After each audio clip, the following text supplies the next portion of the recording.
अस्सलाम वालेकुम। उम्मीद है आप सबके रोजे बहुत अच्छे से गुजरे होंगे, फैमिली के साथ सुकून से गुजरे होंगे। अब वक्त आया है ईद का, जो रब की तरफ से गिफ्ट रहती है।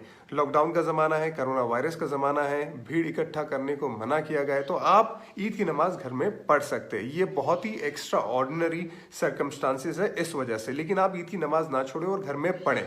इस्लाम के 4 स्कूल ऑफ थॉट से अगर जो भी स्कूल ऑफ थॉट्स के हिसाब से अगर आप घर में ईद की नमाज और खुतबा नहीं पढ़ सकते, ये अलग बात है। ये वीडियो उन लोगों के लिए जिनको घर में ईद की नमाज पढ़नी है। बहुत सिंपल है। ईद की नमाज और जो बाकी की नमाजें रहती है उसमें सिर्फ इतना फ़र्क रहता है कि ईद की नमाज में 6 ज़ायद तकबीरें रहती है। आपने ईद की नमाज की नीयत बांधी, आपने सना पढ़ी, सना पढ़ने के बाद आपको अपने हाथ कान की तरफ ले जाने, अल्लाह अकबर कहना है, हाथ छोड़ देने।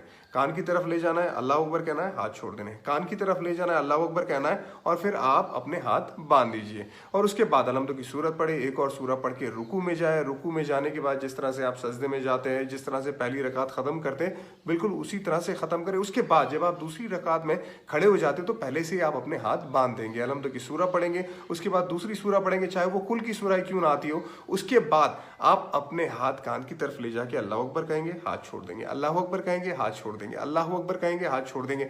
चौथी मरतबा जब आप अल्लाह अकबर कहेंगे तब आप सीधा रुकू में जाएंगे। रुकू में जाने के बाद, खड़े होने के बाद, जिस तरह से आप सजदे में जाके जिस तरह से आप अपनी बाकी नमाजें ख़त्म करते हैं, बिल्कुल उसी तरह नमाज ख़त्म करके सलाम फिराएंगे। ये आपकी ईद की नमाज हो गई। उसके बाद खुतबे की बात आती है। देखिए, खुतबा जुमा की नमाज में नमाज से पहले होता है और ईद की नमाज में नमाज के बाद होता है। बहुत सिंपल, अगर आपको खुतबा पढ़ना है तो बहुत सिंपल मैं खुतबा आपको बताऊंगा। आप खड़े हो जाए, उसके बाद आप तकबीर पढ़े, अल्लाहु अकबर, अल्लाहु अकबर, ला इलाहा इल्लल्लाहु वल्लाहु अकबर, अल्लाहु अकबर वलिल्लाहिल हम्द।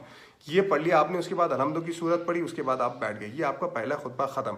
थोड़ी देर के बाद आप खड़े हो जाइए, उसके बाद फिर तकबीर पढ़े, अल्लाहु अकबर, अल्लाहु अकबर। उसके बाद आप कोई भी एक दुरूद शरीफ, जो भी दुरूद शरीफ आपको आता है वो पढ़े। उसके बाद रब्बना आतिना फिद दुनिया हसनतन व फिल आखिरति हसनतन व क़िना अज़ाबन्नार पढ़े। ये आपका दूसरा खुतबा भी हो गया। इसी तरह से आप ईद की नमाज भी घर में पढ़ सकते हो और खुतबा भी, और सवाब भी पूरी तरह से कमा सकते हैं। ईद मुबारक आप सबको।